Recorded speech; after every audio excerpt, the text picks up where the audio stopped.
An exam consists of 10 multiple choice questions and 5 essay problems.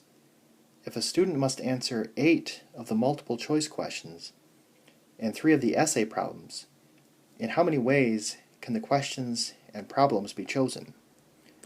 So this is another two-part question because we are dealing with two separate groups.